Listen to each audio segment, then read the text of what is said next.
ये कहानी एक पंडित जी की जो राजा के दरबार में पहुंचे। राजा ने उनसे 3 प्रश्न किए कि ईश्वर जो है कैसे दिखता है, कहां तक देखता है और करता क्या है। पंडित जी ने कहा आपने मुझे बुलाया लेकिन आदर सत्कार नहीं किया। तो दूध का ग्लास मंगवाया गया। पंडित जी दूध के गिलास में बार बार उंगली डाल करके दूध को बाहर निकाल करके देख रहे थे। राजा ने पूछा कर क्या रहे हो। पंडित जी ने कहा कि मैंने सुना है दूध में मक्खन होता है। राजा ने कहा ऐसे थोड़ा ना मिलेगा, दूध से दही बनाया जाता है, दही को मथा जाता है, फिर मक्खन मिलता है। पंडित जी ने कहा ईश्वर भी ऐसे थोड़ा ना दिखेगा, आत्मा को पवित्र करना होगा नियम से, ध्यान से, अभ्यास से, तब परमात्मा दिखाई देगा। राजा बड़ा प्रसन्न हुआ जवाब से। उसने कहा दूसरे प्रश्न का जवाब दीजिए। पंडित जी ने कहा कि मोमबत्ती मंगाइए। एक मोमबत्ती मंगाई गई, उसको जलाया गया। पंडित जी ने पूछा बताइए कहां तक रोशनी जा रही है।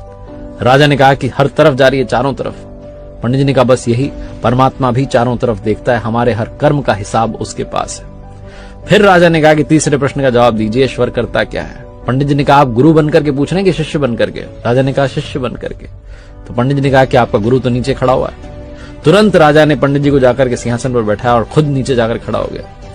पंडित जी ने कहा आप बतलाने के लिए रह क्या गया है, बस यही तो ईश्वर करता है, पल में राजा को रंक और रंक को राजा बना देता है। बहुत छोटी सी कहानी जिसका सार समझाता है भरोसा बनाए रखिए, प्रभु सब कुछ संभाल लेंगे, वो सब कुछ देख लेंगे, बस आपकी आराधना में, पूजा में, भक्ति में कमी मत होने देना।